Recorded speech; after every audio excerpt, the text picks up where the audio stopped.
editor-in-chief of Sarah Magazine, and we, along with Future Coalition, are one of the presenters this exhibition along with these two panels this weekend. Before I begin, I would like to acknowledge that we are currently on the stolen land of the Lenape people. And then I would like to thank everyone for being here, and also especially to Thomas, who is moderating today and also playing an instrumental role in helping put this shoot together with photographer Carlos Marmillo and stylist Marcus Correa. A huge thank you also to all of you for being here and being a part of this panel. Thank you to the Shed for hosting us, and also to our very generous donors. So with that, I will Thomas take it away. Thank you. My name is Thomas Lopez Jr. I come from the land of the Arapaho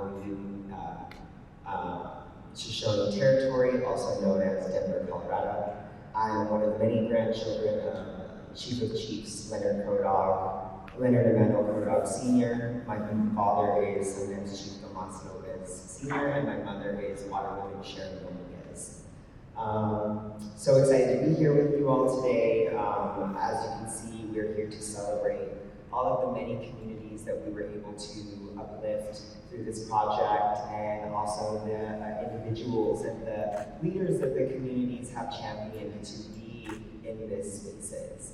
One of the things that people need to understand about these people is they did not ask to be in this. They were chosen not only by us, but also by the communities that they serve.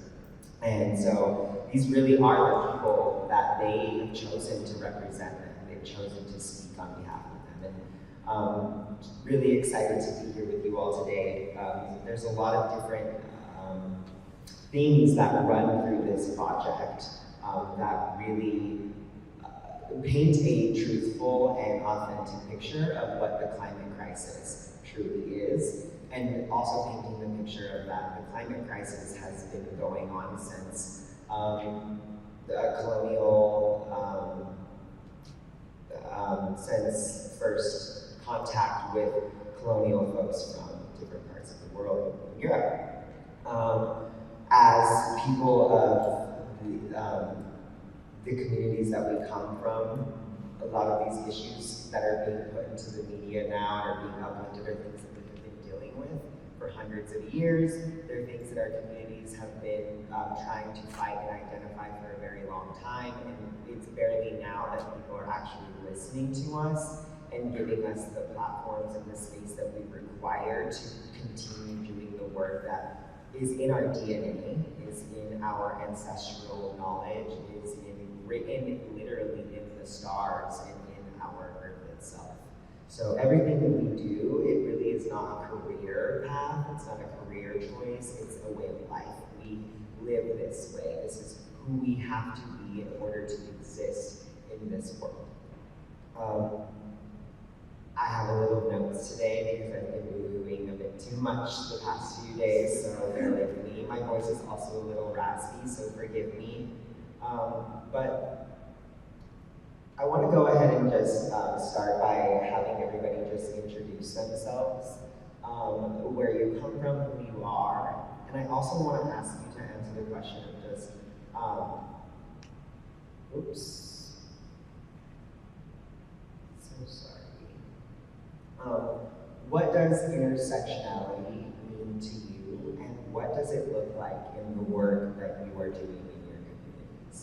And we're going to go ahead and start with the young person that kicked off the entire project, one of my mentees, my younger siblings, and Hello, everyone. My name is Atlakatl Tochtli. Masala Ramuri Chicano, born and raised in Catalina, which is also known as San Fernando. San Fernando Valley is part of the greater LA area. So coming from Southern California. Yeah, happy to be here with everyone today. To answer the question about intersectionality. Definitely, like, everything that's here right now is intersectionality to me.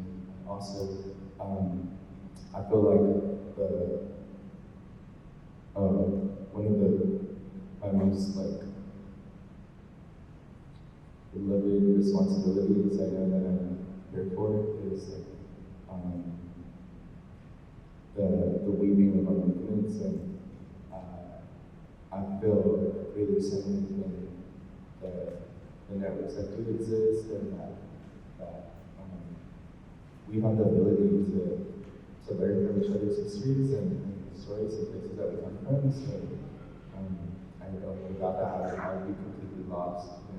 Without that, would not know how to resist, and just grateful that we can move around, connect in the ways that we are. Thank you.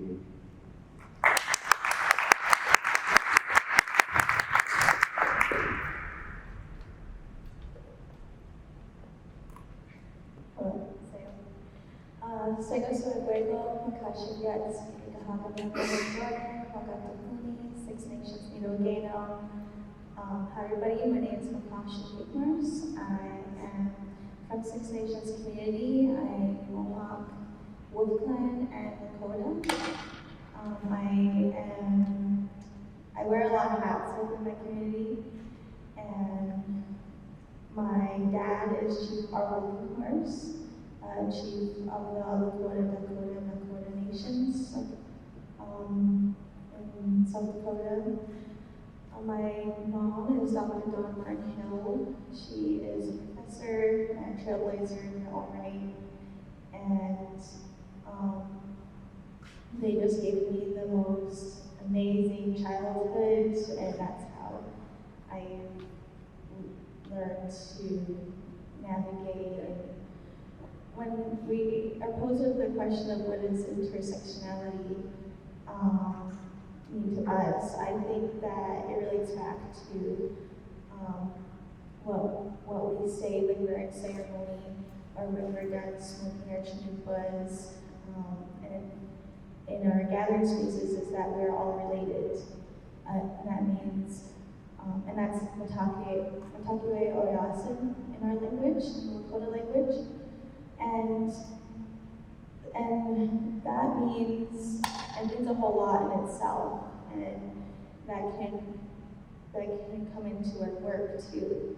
And that's working and having relationships with our communities and our elders and our youth, but then also with our allies and the people around the world. And it also means, when we look at how indigenous knowledge is, it's looking at that everything is related. Everything is related to water, everything is related to health. And when we look at the water and we look at our people, they're one and the same. And when our water isn't healthy, then our people aren't healthy.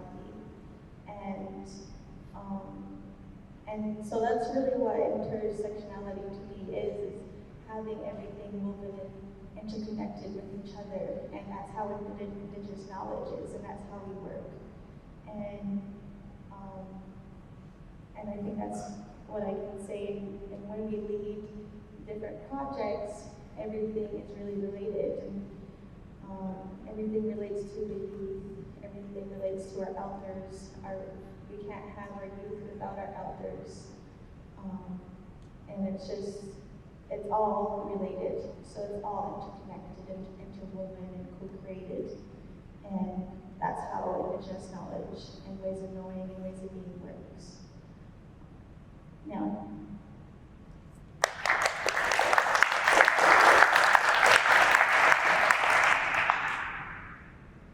aloha mai kākou, o wā Mahelona, no nana kuli, Hawaii homestead mai au. No ha'a ma Waipio, o ma kua, ku piko, ku ewe, ku koko. Aloha everybody.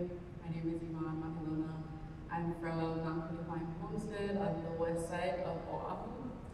I currently live in central Oahu, Lelelani, but the original name is White People.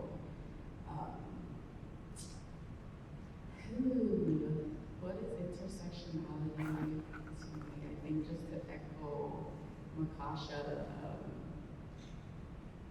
our ancestral knowledge, our Iwakupuna is very much the same to, like, everything is connected. And so I think of our Atlakatl system. From the tops of the valleys down to the ocean, the top of the valley, right, collects the water, and then it goes down in the streams into the Lohikalo, or the taro patches, and then it goes down into the ocean, into our fish ponds. And to have the true health and well-being of both the land and the people, you cannot disrupt that system.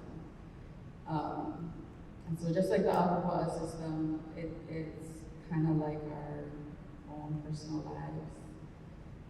If anything gets in the way of us receiving fresh water, or food, a place to live, I think all these great social determinants of our health, it matters. And I think in each of our individual work, even though it may look different, it's all to restore that Atlakatl system, so to say. To remember the knowledge of our kupuna, our ancestors, to remember the ways that they lived in unity with everyone in the community, including the land, including the ocean people and the animal people. Because when we take care of the land, when we take care of our Atlakatl, that is what ultimately feeds us and keeps us well. Intersectionality is just, I guess, returning to our ancestral ways of being in community and how we show up, who we are, who we come from, where we're going.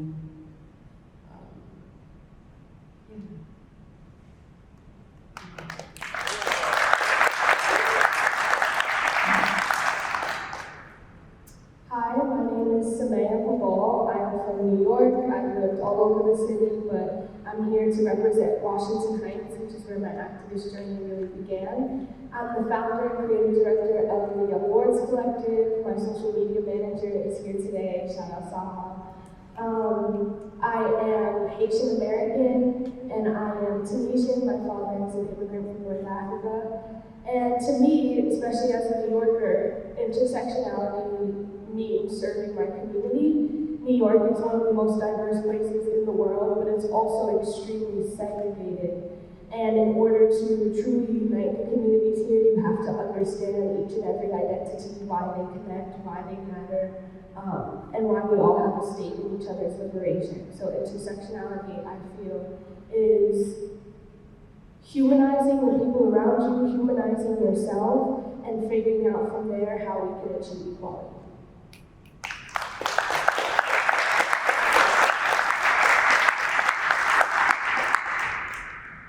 Hello, my name is Brittany Woods-Orrison. I'm a Koyukon woman from Atlakatl. This is my community, some of my cousins, and many.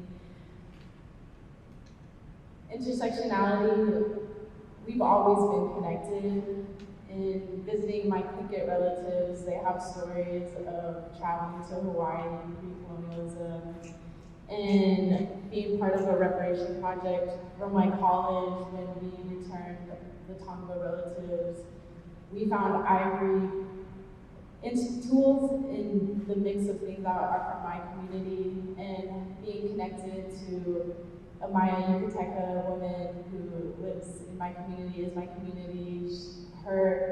In her lands, they found an Alaska Native woman from a long time ago, and decolonization has learned. It's me learning that we've always traveled, we've always had amazing experiences together, and been so deeply responsible to the land. And And doing that again, I grew up in the village before we were forced to relocate because the government did not want to fund rural schools, Alaska Native schools. And moving into the city, being surrounded by people from all walks of life, and then going to a state-funded boarding school with Native students from all over, people from all over, I grew more responsible and amazed by what our people did to survive such extreme lands and do it with so much beauty, eating good, looking good, laughing all the time. And when I went to college, I was one of the only Native students and one of the only person from Alaska, and my community was Black, Peruvian, immigrant, all different walks of life, of different abilities, and getting to know them and seeing how connected we are, how we were never supposed to survive, how we were never supposed to be here, and being here and so loud, and they gave me my voice, and so being a part of this group and having so much love, it only grows deeper, it only grows my voice, and I'm so excited to see what happens as we come out of survival mode and we show people that there's a way to live with all of us and with so much love. So that's what intersectionality to me.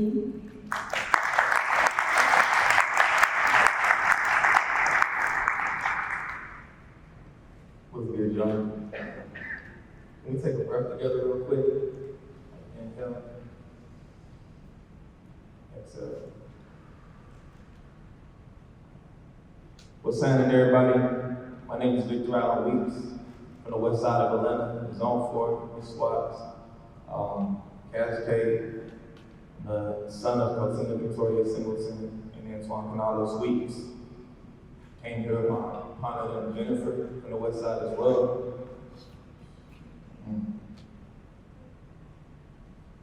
I grew up outside. Even though Atlanta's a city, I was first introduced to really appreciating the green space that existed within the city by my fourth grade teacher. We went on a hike through the Cascade Springs Nature Reserve in Lima Beach and Park, and knowing that these places were right down the street, I could bike there, I could walk there, like all my homies, we could meet there safely. That was something that was immeasurable, was priceless. And it began from there, and to be able to be taught and to continue to learn, pass that knowledge on and teach, it's just the beauty in that reciprocity. Intersectionality is that collective breath that we took together. It's everybody coming together, recognizing that we utilize a lot of the same things that we're given. So it's appreciating how we all can take care of those things in community, which isn't one specific location, but it's, as we travel, we get to bring that with us. As the water flows, it brings more sediment, which creates sedimentary rock, different minerals, different gems, all those things compound with time and history. And it's being able to appreciate all those aspects that get carried with the water, that get compounded over time. And that's intersectionality to me.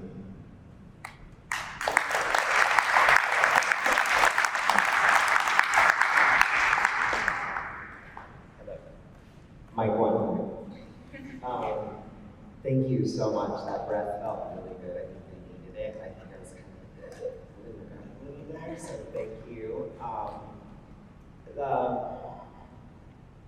So for many years, I feel like I was fed the idea that climate activism had to look like a very specific thing. And a lot of that misinformation that I was given led to me being in some really interesting places that I didn't quite love and didn't spark joy. And now what I'm realizing is that activism, whether it's in climate or any other space, is talking about intersectionality, actually looks like so many different things. And you know, like when we say that means every side of that medicine wheel, every side of that circle.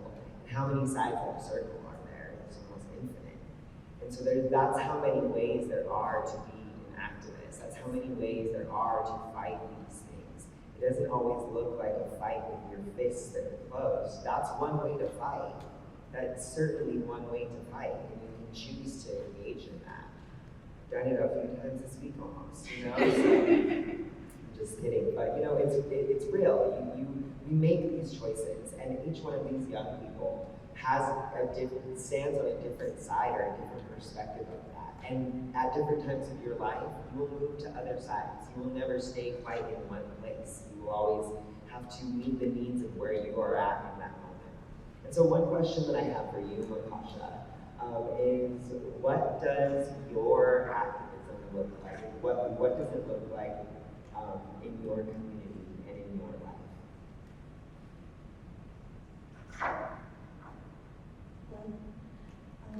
Thank you, Thomas, for that question. When I think about what does activism look like, it looks like our teachers who are teaching our Mohawk the languages to our youth. It looks like our traditional medicine people who are teaching classes on how to maintain our ways of life. And it looks like our chiefs and clan elders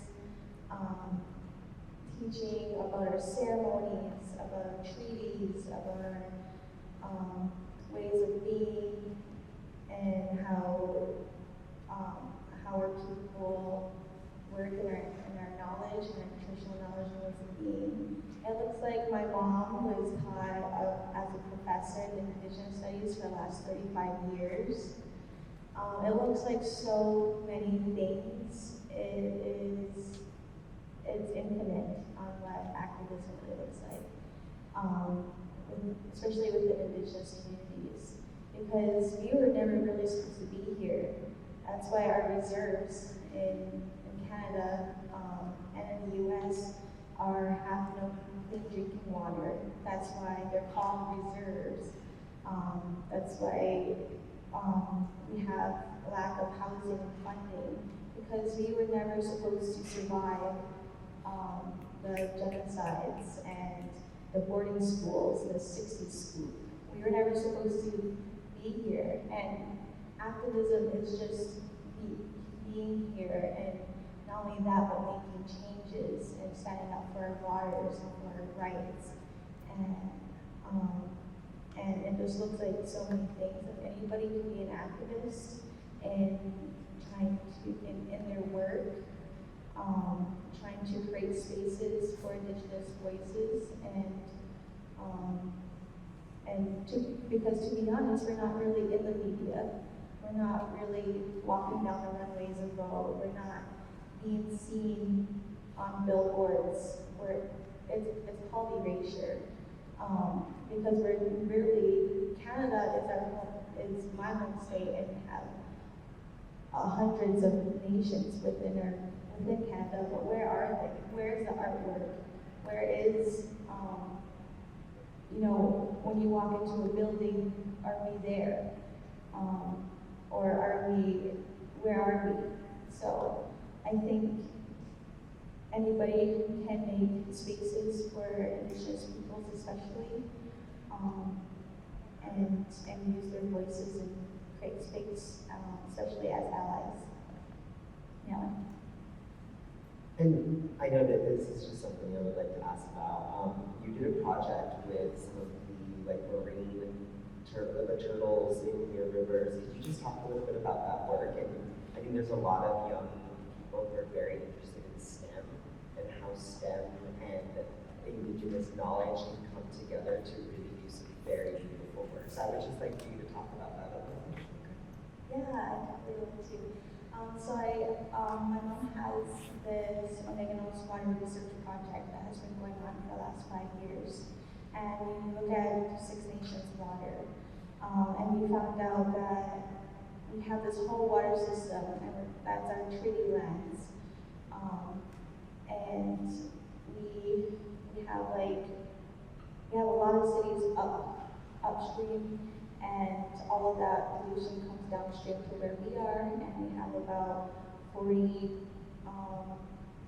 about 40 dams within the river system, and we are at the bottom, and that leaves our water where we are very stagnant, where we are on the river, our reserve, and there has never been any kind of data collected within our reserve region, and so our project that is co-created with so many different departments in sciences. We asked them to choose what they want us to do, and so they wanted us to use the turtles because the turtles know how to navigate the waters the best. They are the best indicators to see if water is healthy or not healthy. And so we put sensors to see what our ecology and what our water is like, to see the health of the water for ourselves. And so we are able to put those sensors on turtles' backs. And actually my partner was a part of that. Randy's right here. So he's a professional rattle maker because rattles are a huge part of our culture, turtle rattles. And so he's able to catch them snapping turtles right out of the water with his bare hands and carry two right out of the creek and without a problem. And so we work with our community hunters and knowledge keepers like Randy, and we're able to work with the scientists and we're able to work with them to put the sensors on there. We haven't been able to get that data back. We just sent it to the lab. So, but yeah, those are some really exciting things that our project is doing, and those are some really awesome things that Indigenous people can be doing within STEM, because STEM is a huge way to it aligns with Indigenous knowledge and ways of knowing very well. That a lot of people don't really think about. I feel like that those opportunities are there and they align very well with our ways of knowing. Thank you so much.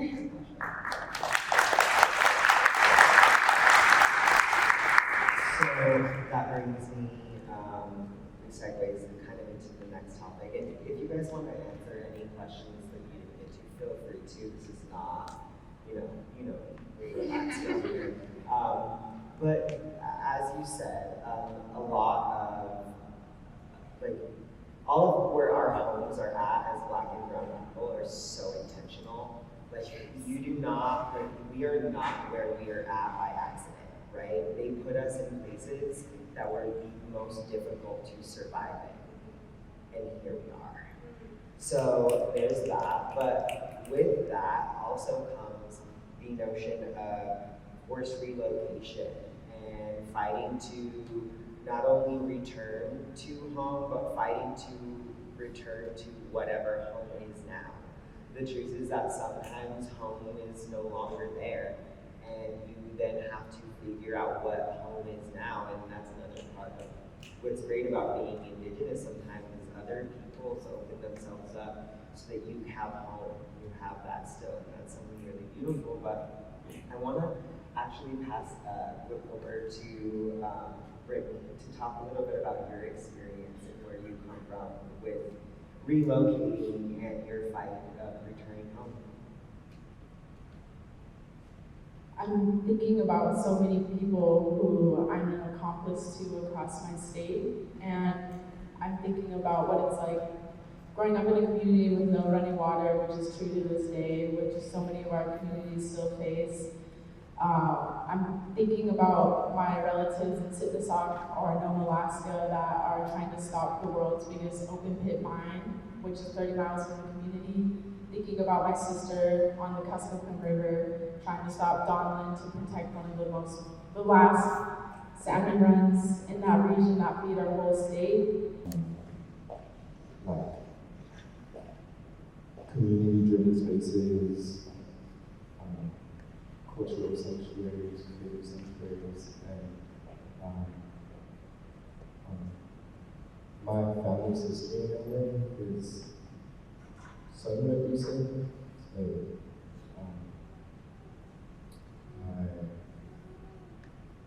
on the father's side, my grandfather, my grandmother came over around the 60s, and my mother, she came when she was 3, and all of them sat down with that, and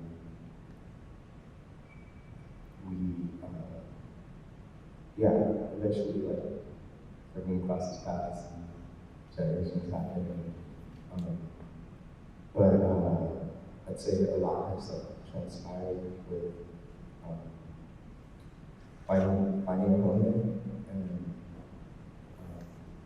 that really looks like being in community with other Native families in LA, of LA, First Nations families, of Tongan families, Quiche, Chumash, Sagi, indigenous communities, and having the ability to create that, to be guests there, and to also be moving through accomplishments together. So, where there wasn't cultural programming for the youth 5 years ago, there is. With my cousins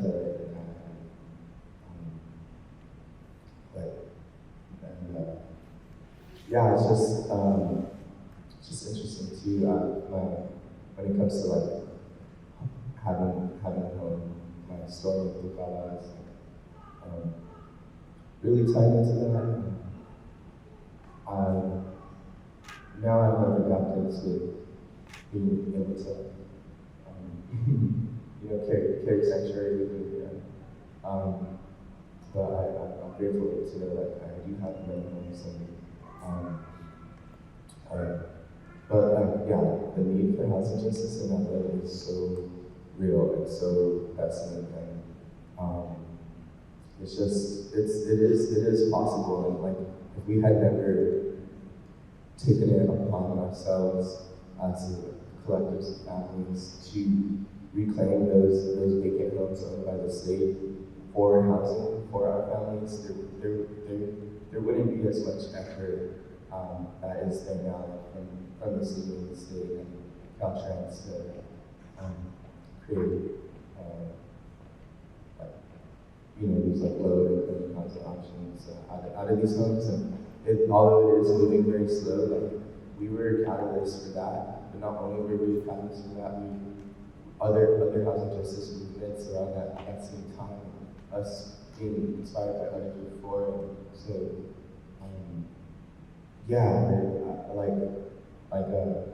when I was regretting it all at one point, because I'm like, dang, I'm gonna go to jail.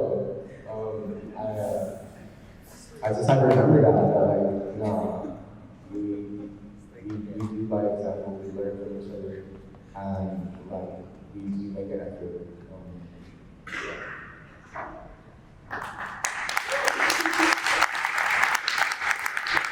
Is that you really cannot have a conversation about climate justice without having the conversation of forced relocation.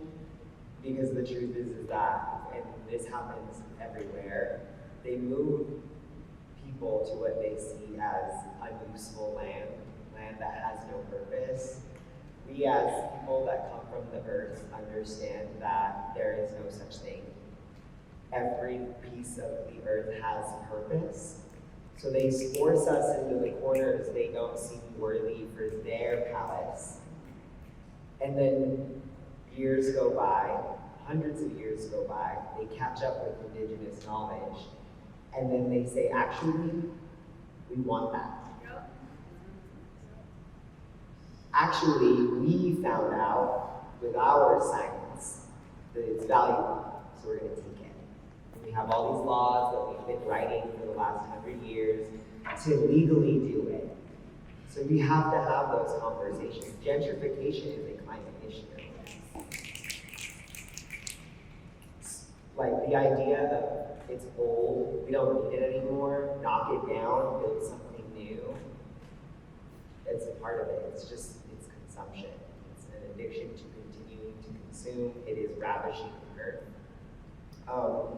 And when you see a lot of the forced relocation, and when you see people being put in places where the use of that land is not necessarily to grow food for us, what you also begin to see are things like food insecurity. And you begin to also see the way that food insecurity not only affects us as one part of the chain of life, but you also begin to see how it affects the plants, the animals, the air, the water, the fire. All of these different things get affected. But I really would love to pass this question to you, Sumaya, to talk a little bit more about what you're doing in terms of food sovereignty in a place that is so contrasted to Six Nations or the Chinese. Like, what is your experience here with that, and what are you doing to address that issue? Yeah, so like I said before, New York is super racially segregated, and so I really got my start as an activist in racial spaces.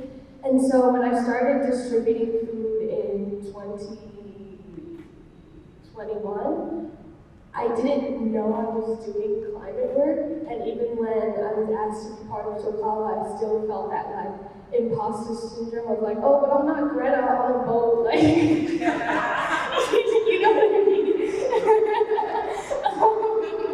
Like, I'm just like doing this, but I reconnected a lot with my dad.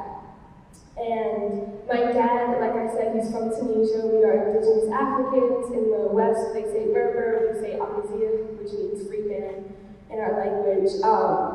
And in talking to him, I kind of like realized what I was doing and why, and how like my parents and the ancestral knowledge that's been passed down to me as a North African, as a Muslim African, truly informed with the work that I do. My dad is from Tunis, and over there, like, it's just tradition to be urban farmers. Like, now it's like a thing, like, oh, you're an urban farmer, and it's like a cool thing to be, but that's just how they survived. And we started the food distribution, my organization, because of work that I was doing during Ramadan, Zakat, to give meals to people who can't eat.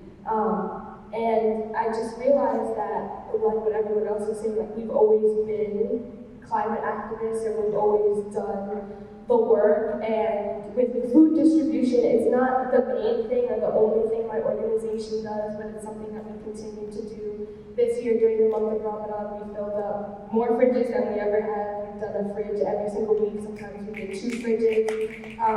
We did them in 2 different boroughs, so we got really, really far. And yeah, it's just about like, in the Heights you can't grow your own food, there's a river and you can't fish in it, all the fish are toxic, and 1 in every 3 people in the Heights experiences food insecurity, mostly children. And that was heartbreaking for everyone in my organization, and we just wanted to do something about it, and we wanted to, there's one of the biggest issues in the Heights, self-proposed by the people in the community, is land use. People in the Heights feel like the land is just not being used for the right things. When I first lived there, there were empty lots everywhere. Now all of those lots have been bought and they're being turned into like all this luxurious housing. But it's like all of that could have been used for community gardens. All of that could have been used for what we now call urban farming, which our ancestors have been doing since before we ever came to this land, for those of us who are not Indigenous American. Yeah. Yeah.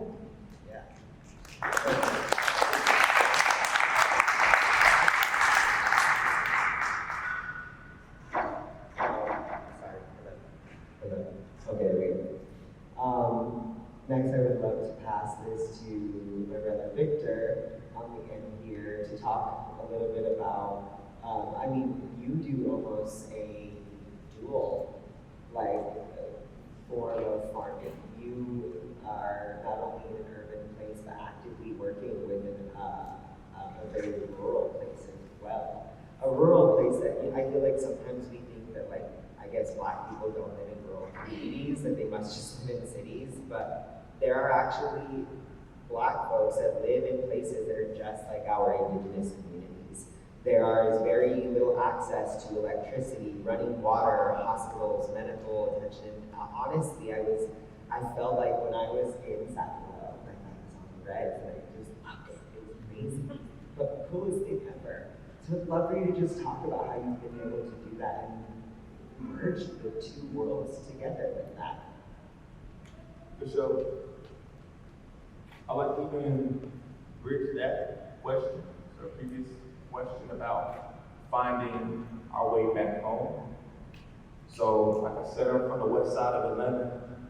As I grew up to have my conversations with my grandparents, my cousins, aunties, all the folk, I learned that, okay, yeah, we from Atlanta, but you got family down in Sandersville, Georgia, which is the sticks as well, down in Macon, down in Valdosta, down in Savannah, in McCullochville, South Carolina, and down in Savannah, Georgia, and noticing how the African diaspora has moved from, at least specifically this region, from the Senegambian region, West Africa, to the Sea Islands of North Carolina, South Carolina, Georgia, and Florida.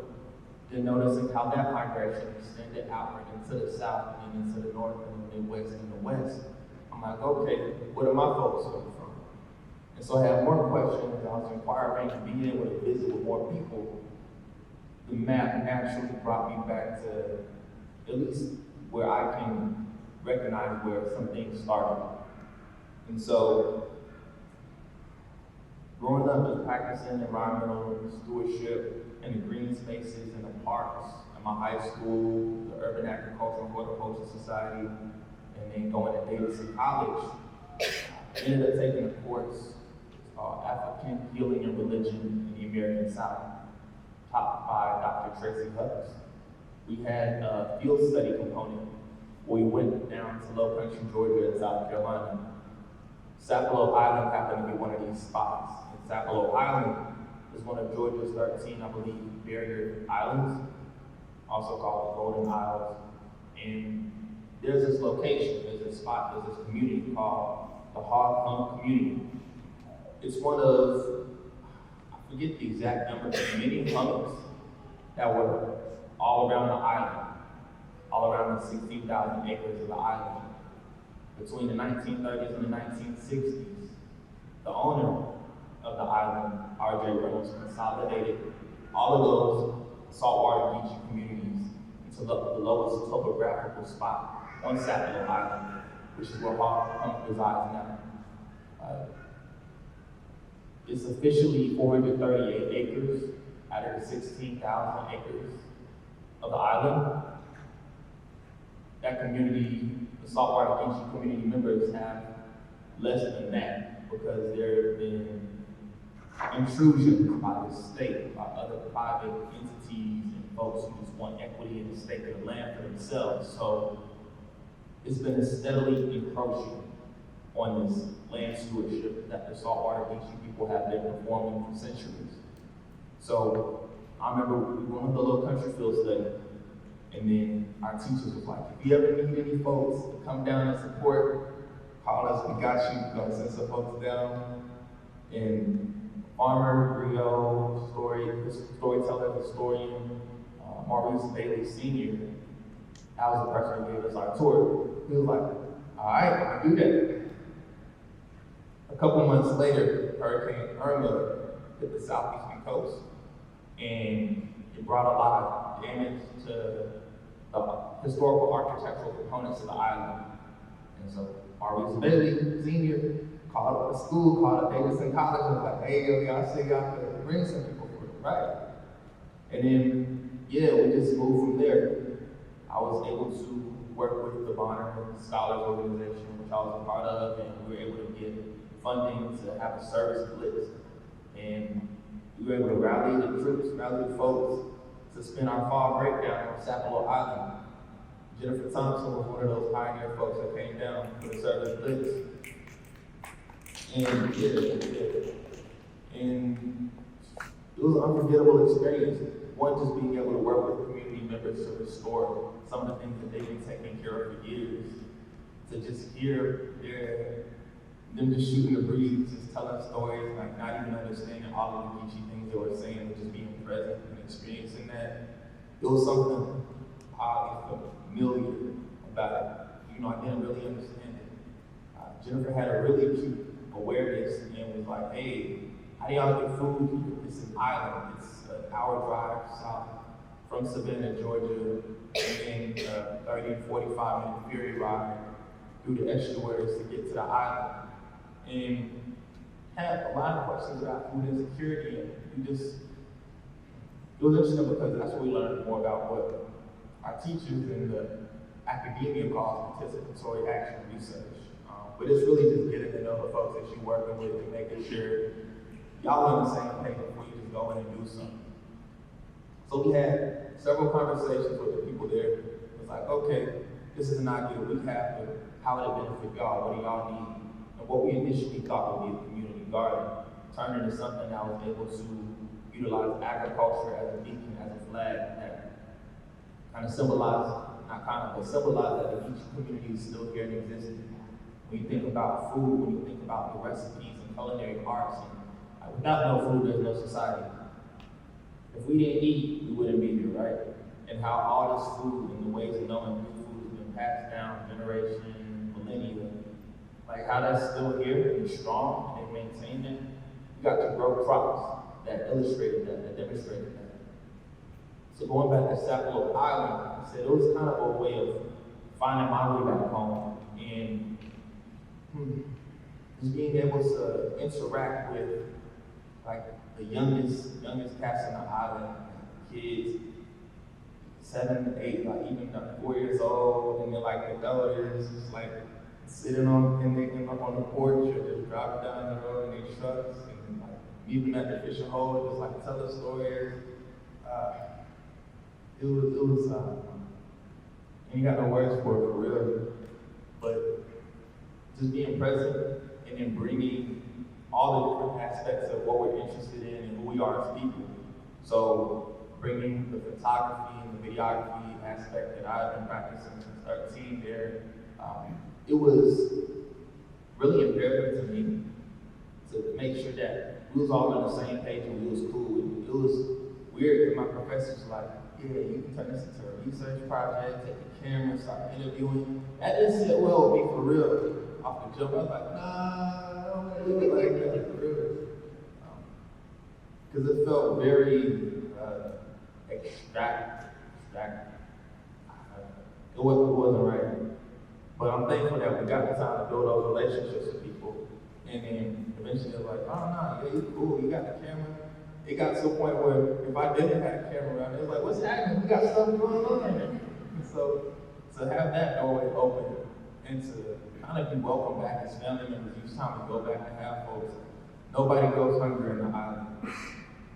You come, you got food, you gonna go fishing, you gonna go get the oysters, like you got fruit trees, like what you need, like there are hogs out in the woods, we're gonna go get something. What you need, we're gonna eat.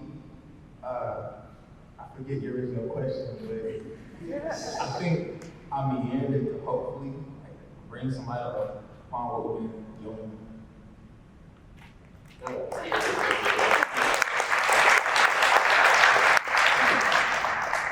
The food that we ate in Sapelo was amazing. I actually really, this question can also be kind of posed in a way, a form of resources insecurity, not necessarily food insecurity. And one place that I really saw that just like plain as day right in your face was when we were in Hawaii, in Honolulu. I think a lot of us growing up, you have this idea of Hawaii as like surf's up, bro. You know what I mean? Like these kind of like this touristy, weird like hula girls and like just this really violent depiction of what Hawaiian culture is. And the sad thing is that very much so exists on the island.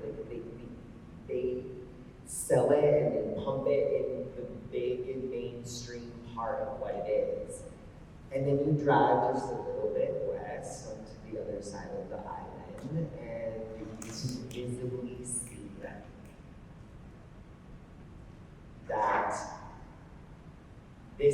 that is not the culture.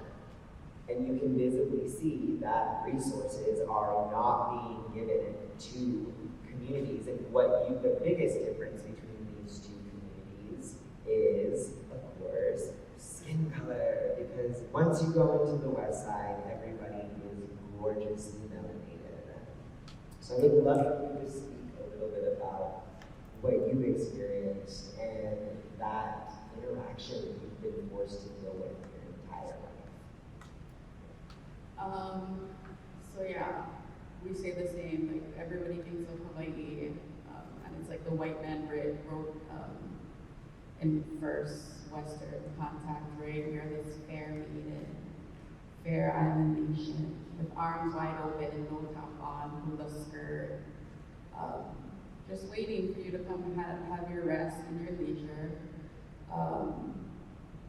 And there's two very different Hawaiis. And we've seen this with the Lahaina fires recently. So I'm from Oahu, but the fires happened in Maui. Sorry, I'm gonna get emotional. But these fires spread so fast. And there were families stuck on Front Street in Maui, jumping into the ocean to escape the fire, stuck in their cars, babies stuck in car seats. And the very next day, a scuba diving company, tour company, were in those same waters that people were in for hours to run away from the fire, where people died in the ocean. And that's just our reality. That's just what we live with as our humble, beloved Hawaiian homes, right? Our 8 humble islands. 25% of our lands are owned by the U.S. military. And anywhere you find U.S. militarism, anywhere you find imperialism, you will have tourism. And so yeah, for me growing up in a Hawaiian homestead, I grew up in my great-grandma's house. There was 20 of us living in a 4-bedroom at one time, all the time. And even though, like, my great-grandpa, so I was raised by my great-grandma and my great-grandpa, even though he was in the military, we still had a hard time buying food. We still dealt with, alcohol and drug use, and this is all over our community on the homestead. And there's those of us who have to work. We live that life, right? But we have to work in the tourism industry because that's what makes the money. That's where you're gonna make your money. For me as a birth worker and a grief worker, like I lack the resources to do my work. So it's all like, you pay me what you can and I got you, sis or sis. And so I work in the tourism industry too. And we live these 2 completely, maybe even more than 2 completely like different versions of ourselves at all times. And we're fucking tired. We're tired of everywhere we go, we see, we see tourists having the time of their lives, and just treating us like they're in a zoo. It's fucking ridiculous. Like, no sense of self-awareness, no sense of like, hi, I'm in your home. It's just, look at this native person out in the wild having to work or having a smoothie or whatever the fuck we're doing. Yeah, it's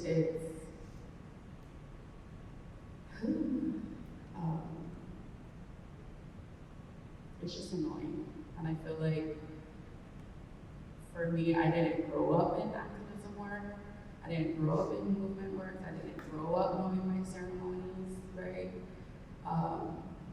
A lot of our parents, grandparents, great-grandparents have had to assimilate into these new systems, because our colonization was very recent.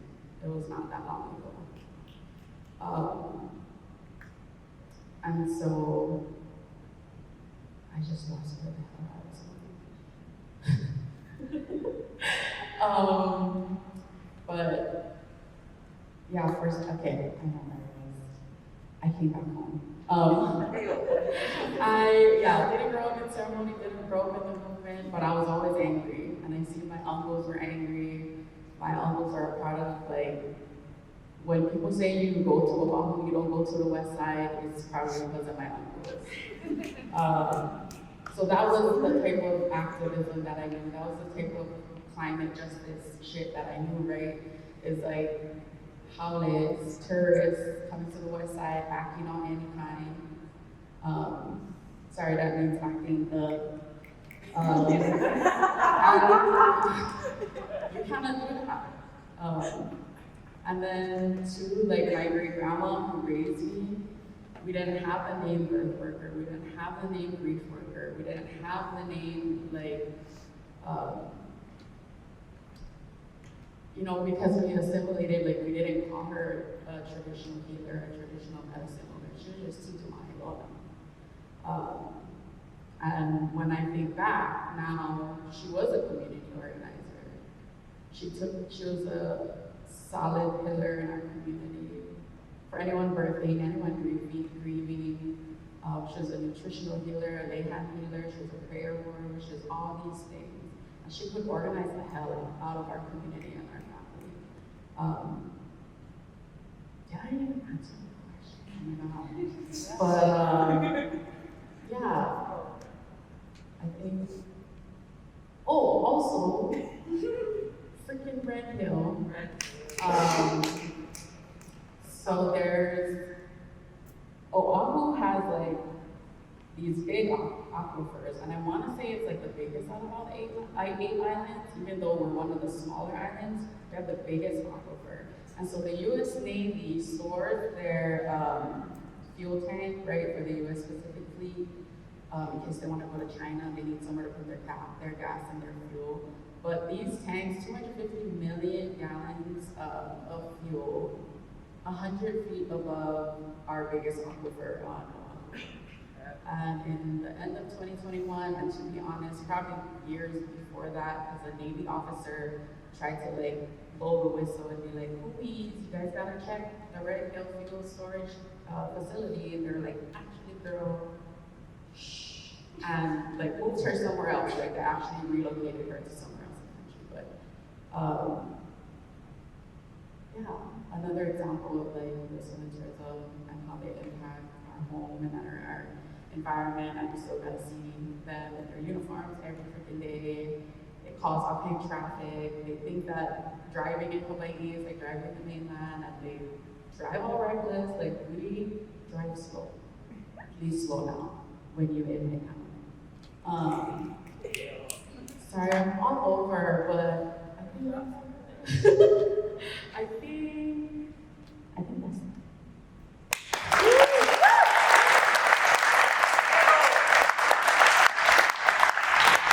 And this is something that you see everywhere, right? You see like the redlining of communities basically saying like this is ours and this is yours. And the people who make those decisions are also the people who decide of your community and the world that you are building and choosing to live in. And we're going to start with Victoria.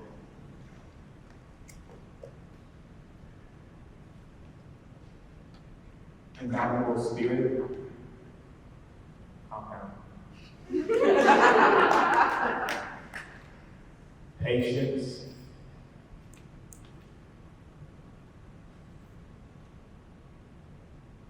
perseverance,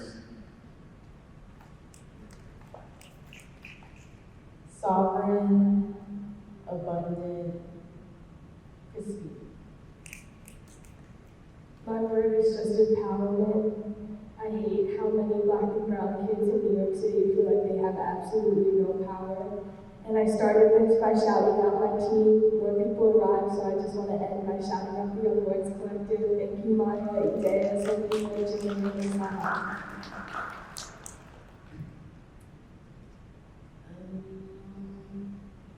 It's going to be more than 3 words. Land back, bodies back, and we are the ancestral homecoming.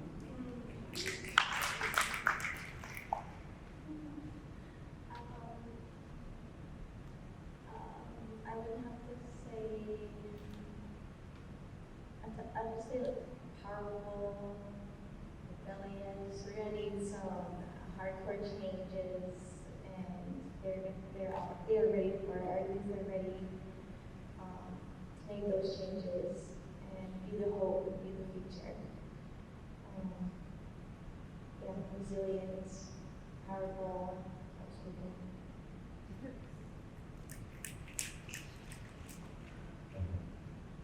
Okay, I lay that back for sure. And play. Not so good.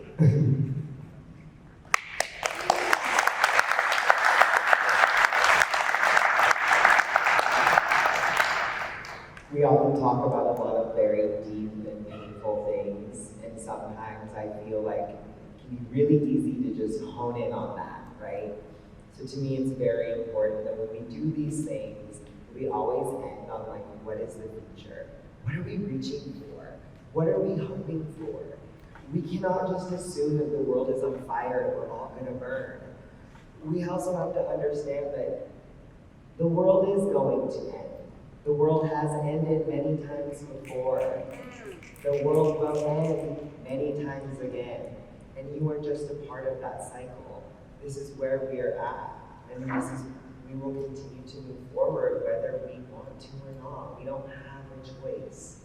And so I just want to make sure that when we do these, I leave you with hope. I leave you with something to reach for, to continue fighting for, to inspire you and fill your cup. Because it's not just about what's been taken from us, it's about what we've reclaimed, it's about what we've held on to, and it's about what we have. And it's really important to lean into those beautiful things in life too, and understand the duality of this is that of night and day. You have to have both in order to have the other. So now we have a few moments left with our time together, and we just want to open it up for anybody that has questions or anybody that has comments or wants to share anything. We'll take about 2 or 3 people if anybody wants to ask anything.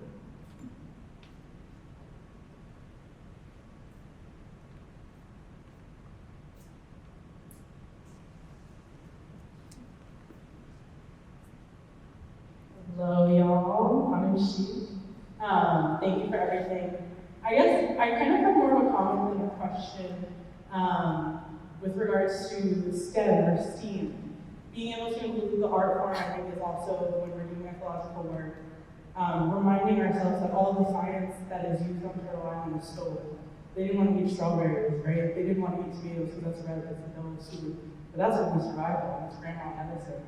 So I think being able to also keep in mind that STEAM and including that art form is a way for us to heal, for us to play, for us to reconnect, And I think it also ties together that intersectionality in a way that queer bodies are also doing, right? We have art in everything that we do, and it is part of our identity also. So I think in all of the work that you all are doing and will continue to do, I think it's important when you're talking about the land, don't forget that our art forms as rattlers, it's more than just an artifact, it's more than something that the Smithsonian tries to house in a day. It is our living memory of land and being able to still connect with it the way food is the first love of land.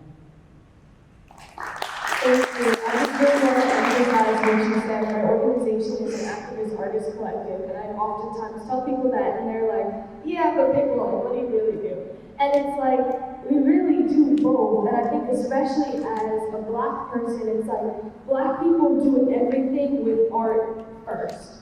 Whether it's like the spirituals that they were singing in the fields, or the braid patterns that we would braid into our hair so that we knew where to go when we escaped to freedom, like everything that melanated people do is with art. We lead with our hearts, and our hearts understand art. They understand music, they understand visuals, they understand beautiful words. And you truly cannot have activism without art. And any art that doesn't have activism in it is something that someone is trying to sell to you. That is not art.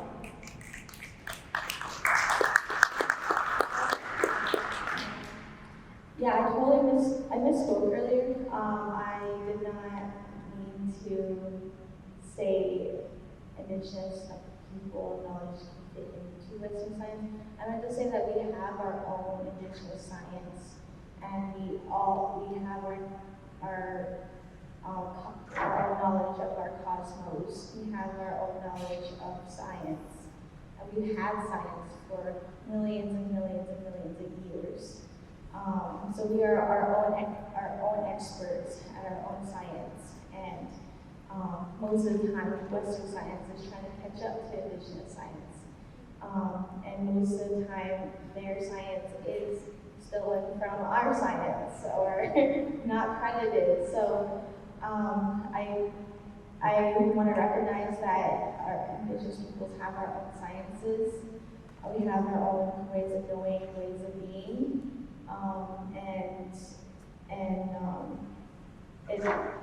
It can look like many different things. For example, we are also working on our virtual reality, which actually came from, it's like another art form, which came from our chiefs and grandmothers to relay science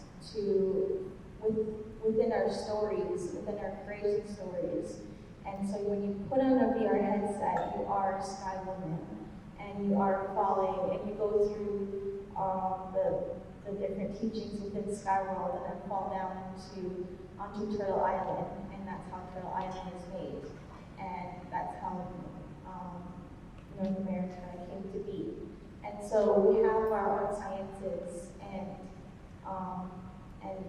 we're doing that actively now, and it can look like so many different things, and it really is really beautiful on what we can create when we merge and co-create together. Yeah.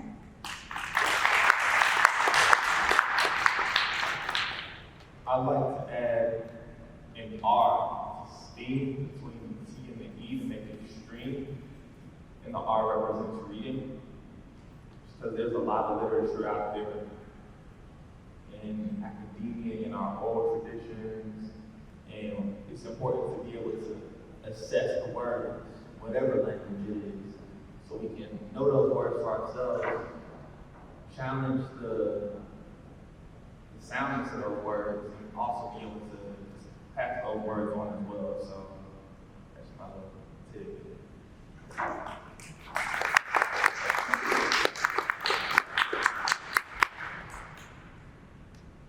Question.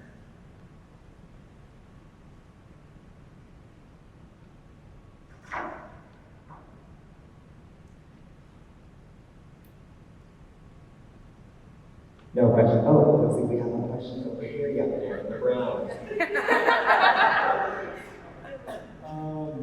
Can you just quickly, each one of you, speak on the one photo on the wall that connects to you, like the significance of that photo, just so people have a little bit more context of what you're seeing.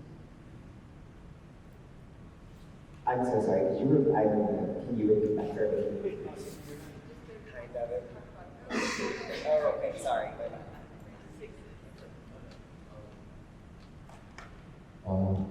Alessandra's photo over there with the Tochtli and the sky. One of the smaller photos, the landscape. Oh, for sure. Yeah, so it makes me think about my grandmother, and like it makes me think about the Chicano moratorium and her experience that day, and it makes me think about my uncles throwing rocks at cops, and it makes me think of my family, you know, and I just it's everything. So, yeah.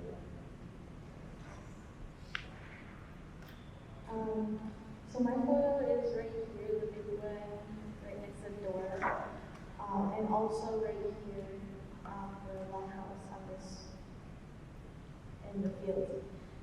So the bigger photo, I'm actually wearing my traditional regalia, and we're known for our race, we work within my region, and my people, and it's really, I thought it was super cool to have both my traditional regalia, but also like a Gucci dress on top of it. And so that's what that sheer is. And then behind me is Lake Ontario. And so I come from the 500 Great Lakes, and that is our territory. And I wanted to, it's significant because it's the third largest bodies of water within the world. However, within the last 200 years, settlers managed to contaminate all of our water systems. And it's really heartbreaking, to be honest, to know that this is all fresh water that you would be able to just go and drink without a problem. And all of our rivers were once fresh, and we'd be able to drink from them with no issue whatsoever. And we have an abundance of water, a beautiful, beautiful water. But it's contaminated. All of our top surface water is contaminated, and we cannot drink it. And you can't even really, within our river system that I was talking about before, we can't even swim in it because it's so severely contaminated. And our creeks, and we put water sensors in our creeks, and they eroded because it wasn't even like a high quality of water. It wasn't even water. So that's just how bad severe our lakes and our river systems are now. And that's why my work is to protect our aquifer water that is being drained and being extracted from Nestle, like big corporations like Nestle. And they pay a permit of $500 a year and make millions and millions off of our water. And once that aquifer water is gone, it's gone forever, and we're not going to have any type of clean, fresh water left. And that's really the work that I want to do, is try to protect our aquifers from these big corporations and water extraction, and for our future generations. For ourselves now, for my children, like that's not that far down. It's really in my lifetime, happening right now. It's urgent, and it's really, I wanted to show that beautiful water, but we don't really have access to it. Land-based wise, like we're not allowed to live anywhere near it, because that's not where reserve zone is located. In zone, and that's not where essentially the government put us. And all of the water near it is all extremely expensive, and so we're misplaced from our freshwater bodies. I think I'll just leave it at that now.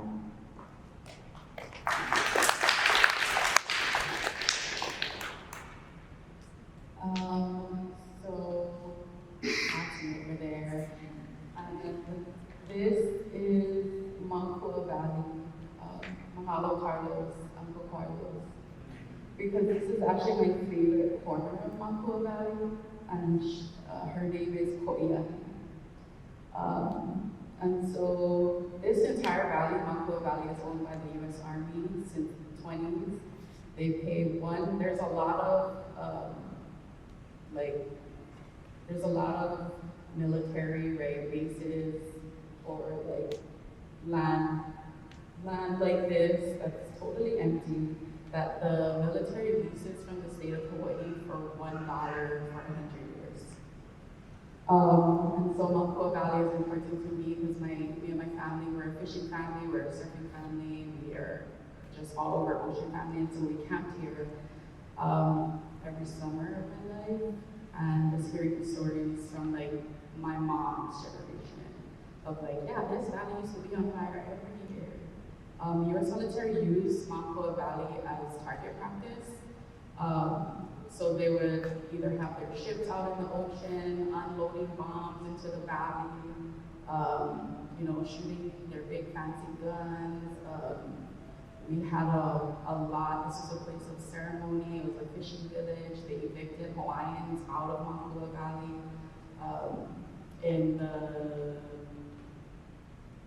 from like the 60s, I believe. Sorry, I forgot the dates. But they evicted Hawaiians who were fishing families from this valley. There were ahu, or altars, where we go to do ceremony, where we go to commune with our ancestors, where we go to make offerings to our ancestors and our deities. There were burial sites, and they use all of these as target practice. And even to today, we can't access the valley unless it's on a cultural, which these kupuna, these elders, fought. Like, they took the U.S. Army to Supreme Court in the 60s to the 80s, and they won for us to have cultural accesses in this valley, but we still need the military there. We need their UXO or unexploded ordinances to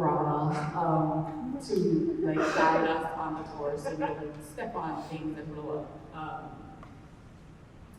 And yeah, it's just, Makua is like very special to me and my community, to me and my family. I can't even imagine if I wouldn't be able to like swim in the ocean, to swim in the waters, because it's such a big part of my identity. So yeah, this is Makua Valley and Ko'iahi. I love her, and she loves me too.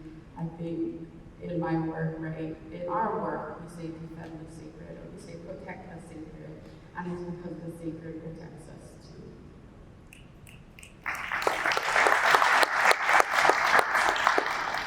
I'm going to answer these two really quickly. Alexandra and I are both in the same community, Commerce City, Colorado. It is the most polluted air quality in the U.S. It has the worst air quality, in the U.S. At any given time in Denver, Colorado, and Commerce City, we have high levels of hydrogen cyanide being pumped into the air, which causes complete neurological breakdown. We have the highest birth defects, asthma, emphysema, cancer rates in all of Colorado. And it's because of this picture between Danielle and Brittany is a picture of the Suncor refinery. The Suncor refinery refines tar sands, and it basically pumps all of the tar sands from different pipelines from different places, pulls it all apart, and takes out all of the worst parts of it and just throw it into the air, and then they refine it into oil that can be used for cars, for all of these different things. I drive past this refinery almost every day of my life. I had the fortunate but unfortunate luck of being able to purchase a house in my neighborhood again.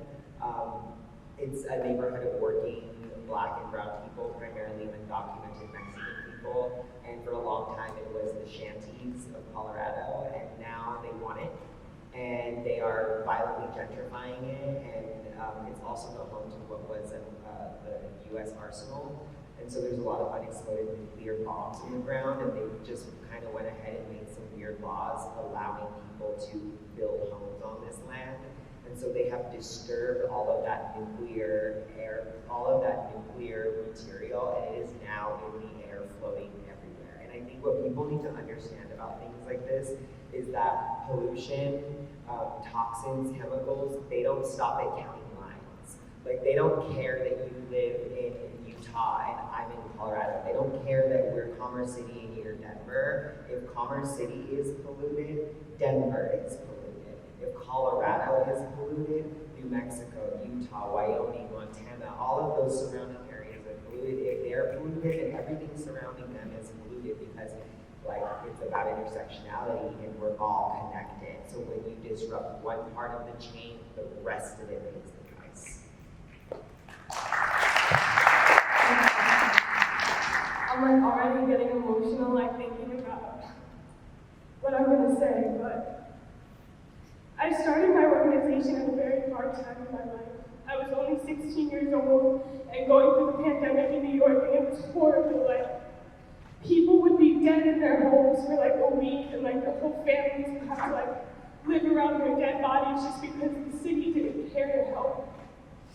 And it was a horrible time to be a New Yorker. And I lived in Washington Heights with my brother, and I no longer live there because of rising rents and gentrification. And as we're on the topic of affordable housing, I just want you guys to know that this land right here, Hudson Yards, is the most expensive real estate in the world, okay? And before Bloomberg decided to turn it into the most expensive real estate in the world, it was supposed to be affordable housing. For my people, for New Yorkers. And when I was deeply suicidal, I would go to the park I'm picturing it on the way in the corner there. And I would just dream of something being worth living for. And that thing was those people on the other side of the room over there, who loved me before I was the founder of the Nuance Collective, and who just wanted me to find joy. And I was so grateful to them that I just wanted to be in community with them forever. And that's what we do. Now we are in community with each other forever. And so over there, that's a couple members of my organization, not all of us, on our friend's sister's couch. Next to my picture over there, to the left, is a picture of a fruit stand in the Heights. A lot of our fruit stands aren't as bougie as the ones you see around here. They're usually just graffiti vans that have a lot of papayas in them.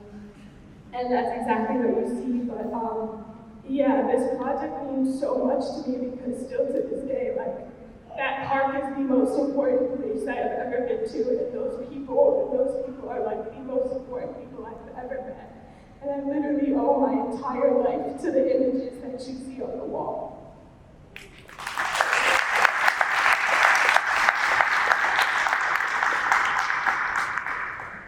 I'm honored that my TOKALA family gets to sit amongst my Blessed Needs family from all walks of life.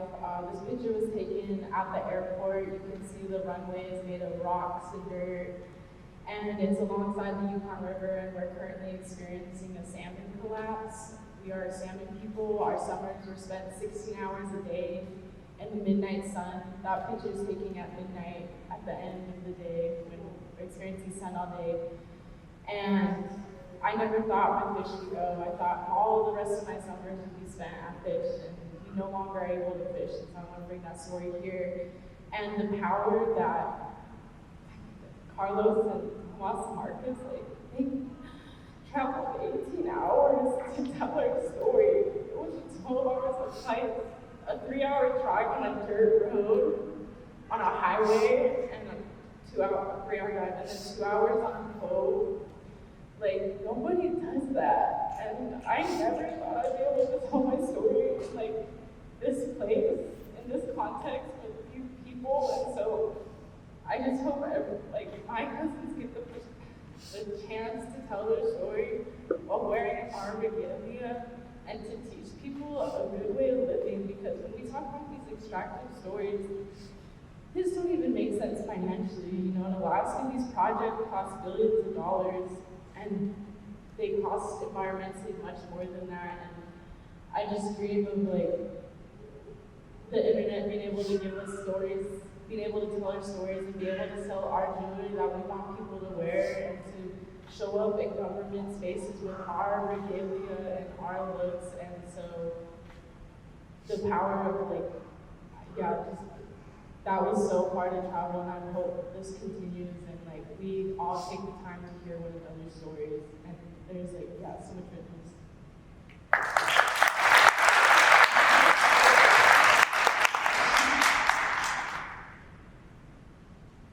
Two photos for me. This one to y'all's left. Jennifer and I are in the pool in front of the Reynolds Mansion, which was formerly the plantation house of the big house on Sapelo Island, going towards the south end, where the University of Georgia Marine Institute owns that part of the land,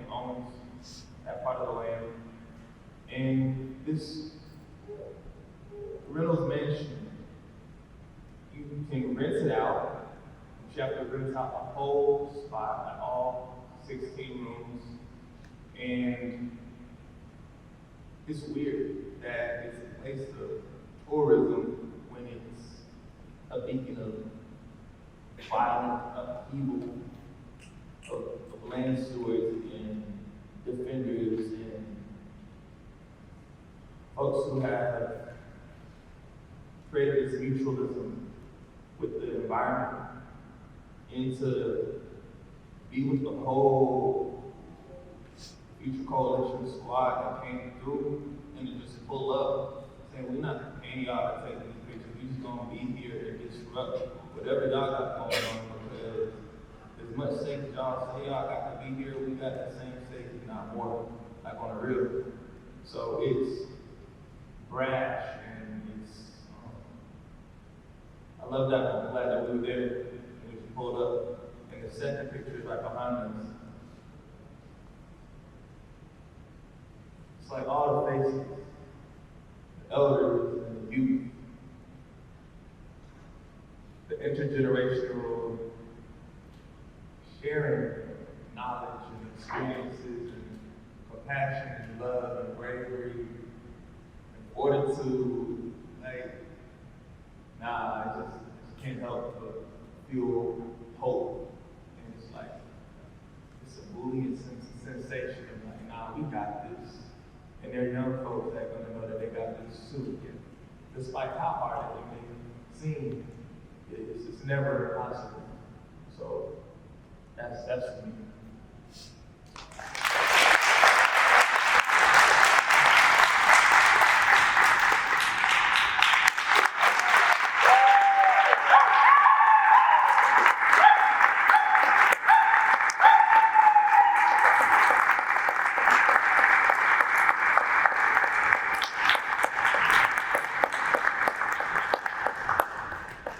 Before we go, we have an offering from our sister here.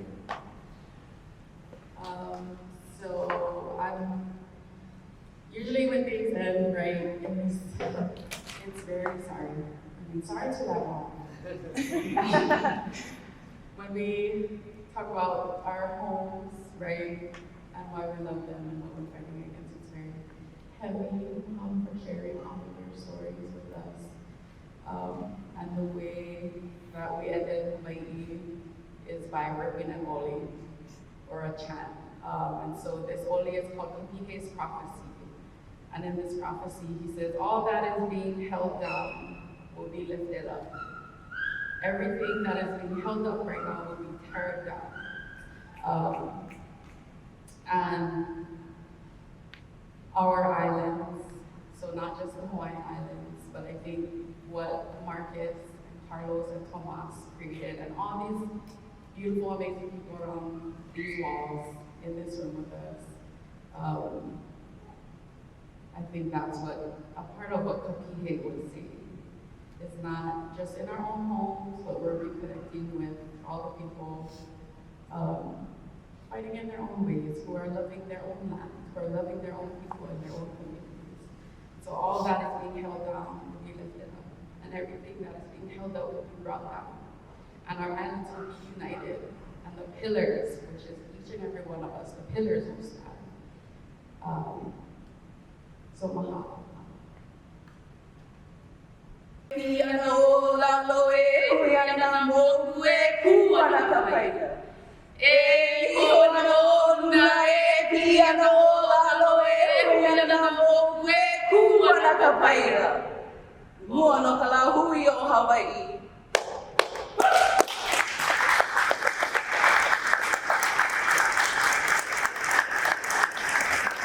Alright guys, that's it for your favorite land back Daddy! Join me next time or on my Instagram for more videos. Please. Can we get a photo? Let's get a photo real quick. Yeah, let's get a Thank photo. you all so much. I think we do have to start exiting in the next few minutes. Or no, we're good. Schmooze, introduce yourselves, meet each other. Yeah, let's be community, guys. Love you all. Let's get a picture. Yeah, get a picture.